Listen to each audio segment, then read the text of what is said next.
अस्सलाम वालेकुम everyone, my name is Abdul Rahim Iqbal और आज हम लोग टॉपिक स्टार्ट करेंगे ज्योमेट्री के रिलेटेड। तो आज का हमारा टॉपिक है section formula. Section formula basically एक फार्मूला है जो हम लोग इस्तेमाल करते हैं कोऑर्डिनेट फाइंड करने के लिए, कोऑर्डिनेट पॉइंट फाइंड करने के लिए। मिसाल के तौर पर हमारे पास जैसे एक लाइन मैंने ड्रॉ की है, एक ये पॉइंट है और एक ये पॉइंट है।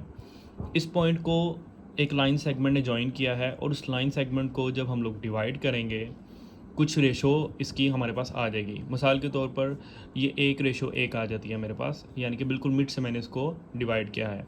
तो ये जो कोऑर्डिनेट पॉइंट है ये फाइंड आउट करने के लिए हम लोग जो फार्मूला यूज़ करते हैं उसको हम लोग कहते हैं सेक्शन फार्मूला।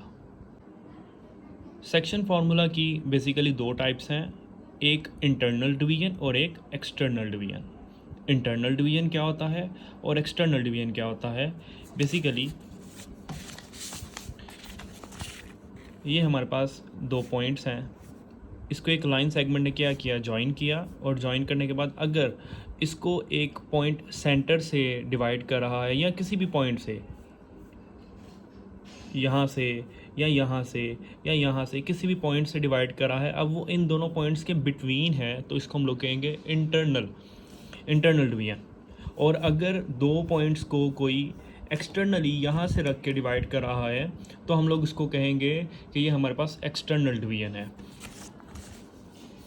तो ये देखिए, the section formula is basically of two types, internal division and external division. और इसके अलावा उसका एक स्पेशल केस है कि जिसमें हम लोग ये देखते हैं कि जो लाइन सेगमेंट को डिवाइड कर रहा है, जो पॉइंट, जो कोऑर्डिनेट, वो बिल्कुल सेंटर से डिवाइड करें। मिसाल के तौर पर ये पॉइंट है यहाँ से लेके यहाँ तक, और ये इनको लाइन सेगमेंट एक ज्वाइन करिए, उसको बिल्कुल सेंटर से जो वैल्यू डिवाइड करेगी, जो कोऑर्डिनेट पॉइंट डिवाइड करेगा, पॉइंट की बात हो रही है, तो इसको हम लोग कहेंगे स्पेशल केस। देखिए यहाँ भी रेशो क्या आ जाएगी 1 और यहाँ भी क्या आ जाएगी रेशो 2, या यहाँ भी रेशो 2 और यहाँ भी रेशो 2, दोनों साइड्स पे सेम रेशो होनी चाहिए, उसको हम लोग कहेंगे स्पेशल केस।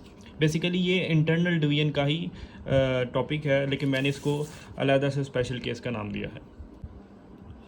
तो देखिए, ये मैंने internal division with section formula की मैंने डेफिनेशन लिख दी है, जिसमें वही वर्डिंग है जो मैंने आप लोगों को बताया, जैसे कि if a point P X Y lies on line segment A B, यानी कि अगर ये ए और ये बी लाइन है, इसको ये लाइन सेगमेंट ज्वाइन कर रही है और इसके ऊपर, इस लाइन सेगमेंट के ऊपर एक पी पॉइंट लाई कर रहा है, जिसके कोऑर्डिनेट क्या हैं, एक्स और वाई हैं, और ये बेसिकली इस रिलेशन को सेटिस्फाई करना चाहिए, यानी कि ए से पी का डिस्टेंस को हम लोग उसकी जो रेशो है पी से बी की, ये इक्वल होनी चाहिए एम रेशो एन की। ये बेसिकली सिर्फ एक जनरल है, ए पी हम लोग ये उसको शो कर देंगे कि ये एम की इक्वल है और पी भी किसकी इक्वल है, एन की इक्वल है। तो ये हमारे पास क्या हो जाएगा, इंटरनल डिवीजन की डेफिनेशन हो जाएगी। अब हम लोग देखते हैं इंटरनल डिवीजन का फार्मूला क्या है। तो इंटरनल डिवीजन में अगर हम लोगों ने ये एक्स पॉइंट फाइंड करना है तो इसका फार्मूला क्या आ जाएगा, mx2 plus mx1 over m plus n my2 plus my1 over m plus n। ये x कंपोनेंट फाइंड करने का फार्मूला है और ये y कंपोनेंट फाइंड करने का फार्मूला है। तो ये हम लोग देखते हैं कि ये फार्मूला कैसे आया। तो चलिए हम लोग इसका प्रूफ करते हैं कि ये फार्मूला किस तरीके से हम लोगों ने ड्राइव किया। ये मेरे पास y एक्सिस है और ये मेरे पास x एक्सिस है। हम लोगों ने इसमें एक a पॉइंट लिया और एक b पॉइंट लिया और दोनों को एक लाइन से ज्वाइन कर दिया। अब मैंने उसके इस जगह पर एक पॉइंट b ले लिया जिसको मैंने p कहा है और इसको x y इसके कंपोनेंट्स को नाम दे दिया, जबकि a के कंपोनेंट्स क्या हैं, x1 y1, और b के कंपोनेंट्स क्या हैं, x2 y2। ठीक है,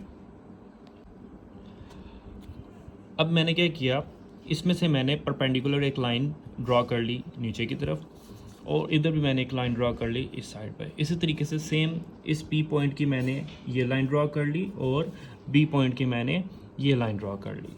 अब मैंने क्या करना है, इस पॉइंट को, ये जो पॉइंट है इसको मैंने s का नाम दे दिया और ये जो पॉइंट है इसको मैंने t का नाम दे दिया।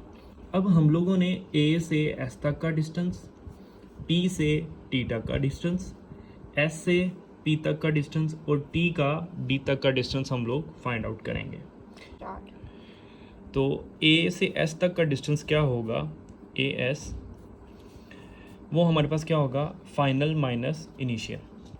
Final minus initial. तो ये जो एस लाइन थी वो ये थी, तो इसका पॉइंट क्या है एक्स और इसका पॉइंट क्या है x1। तो फाइनल क्या हुआ x और इनिशियल क्या हुआ x1, तो ये मैं लिख दूंगा x माइनस x1।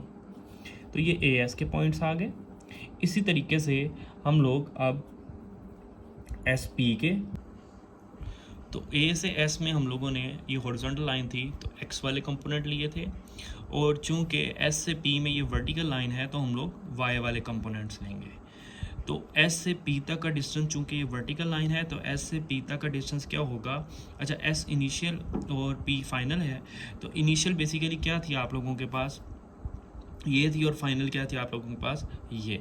तो आप लोग एस से पी तक का डिस्टेंस क्या आ जाएगा, y माइनस y1, जो कि मैंने यहाँ लिखा है, ठीक है। इसी तरीके से हम लोग p से t तक का डिस्टेंस फाइंड कर लेंगे और t से b तक का डिस्टेंस फाइंड कर लेंगे। तो p से जब मैं t तक का डिस्टेंस फाइंड करूँगा तो p से जो t तक का डिस्टेंस आएगा, p मेरे पास अब इनिशियल है और t मेरे पास क्या है, फाइनल है। तो t में हम लोगों ने कंपोनेंट कौन से देखने, ये वाले।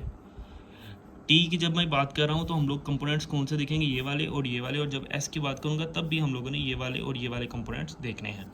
तो बी पी से और टी तक का डिस्टेंस क्या आ जाएगा हमारे पास, x2 माइनस एक्स। तो पी बी हमारे पास क्या आ जाएगा, x2 माइनस एक्स। इसी तरीके से टी से जब मैं बी तक का डिस्टेंस फाइंड करूँगा तो वो क्या आ जाएगा, y minus y2।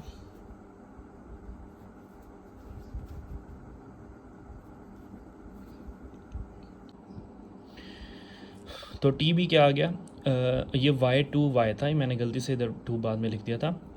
Final minus initial आएगा, तो फाइनल क्या था हमारे पास, y2 था, और इनिशियल क्या था, y था, तो y2 माइनस y1 आ जाएगा।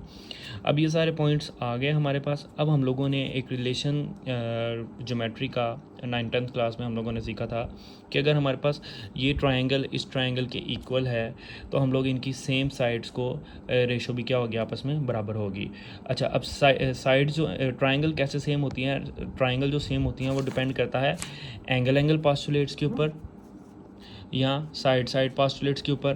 तो हम लोग यहाँ पर एंगल पास्टुलेट देखेंगे। एंगल पास्टुलेट्स का मतलब क्या है कि देखिए यहाँ पर एस का जो एंगल है वो कितना है, 90 है, और इसी तरीके से टी का भी एंगल कितना है, 90 है। इसी तरीके से ये वाला एंगल और ये वाला एंगल आपस में बराबर है। तो जब दो एंगल आपस में बराबर हो जाए तो तीसरा हमारे पास ऑटोमेटिकली 110% इक्वल होता है।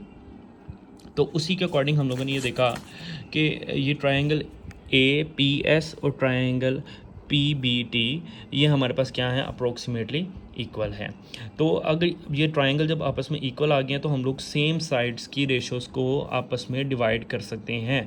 तो सेम साइड्स की रेशो को देखिए, ए पी को मैंने डिवाइड किया पी बी पे, तो ए पी को मैंने डिवाइड किया पी बी पे। सेम साइड्स को आपस में डिवाइड करना है। और ए एस को मैं डिवाइड करूँगा पी टी के साथ, ये देखिए ए एस को मैंने डिवाइड किया पी टी के साथ, और एस पी को डिवाइड करूँगा टी बी के साथ। सेम साइड्स को हम लोग आपस में डिवाइड करेंगे और इन सब की जो रेशो आएगी वो आपस में बराबर आएगी, ठीक है।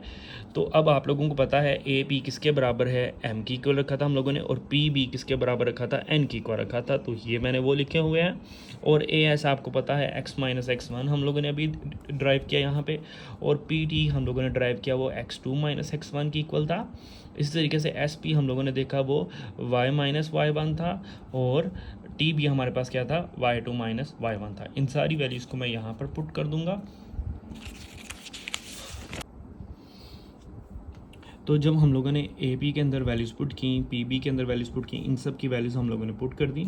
अब ये तीनों आपस में क्या है, बराबर हैं, तो हम लोग इन दोनों को आपस में इक्वल रख लेंगे और इन दोनों को आपस में इक्वल रख लेंगे। तो m ओवर n इक्वल आ गया x minus x1 over x2 minus x के। क्रॉस मल्टीप्लिकेशन करेंगे हम लोग, तो x2 minus x into M, x minus x1 into N. अंदर मल्टीप्लाई किया, x वाले कंपोनेंट्स एक साइड पर और x2 और x1 वाले कंपोनेंट्स एक साइड पर मैंने इकट्ठे कर लिए इस तरीके से। अब इनमें से कॉमन आ रहा है x, और अंदर क्या बचेगा n प्लस एम, वो मैंने डायरेक्ट वहाँ पर क्या कर दिया, डिवाइड कर दिया। ये आ जाएगा mx2 plus nx1 over n plus M is equals to x। अब हम लोग सेम यही प्रोसेस y के लिए करेंगे। तो m ओवर n को हम लोगों ने y minus y1 over y2 minus y के इक्वल रखा, क्रॉस मल्टीप्लिकेशन की m into Y two minus Y one N into Y minus Y one. अब m को अंदर मल्टीप्लाई कर दिया, n को अंदर मल्टीप्लाई कर दिया, और जो सिंपल y वाली वैल्यूज़ हैं उनको मैंने एक साइड पर इकट्ठे कर लिया, और जो m Y two minus N Y one था इसको मैं उधर लेके जाके ऐड कर दिया। अब इनमें से कॉमन क्या आ रहा है? कुछ भी नहीं। इनमें से कॉमन क्या आ रहा है? y। तो जब y कॉमन आ जाएगा अंदर बचेगा n प्लस m उधर जाके डिवाइड हो जाएगा। तो ये दोनों वैल्यूज़ हम लोगों ने ड्राइव कर ली जो हम लोगों ने रिसेंटली इस फॉर्मूले में देखी थी।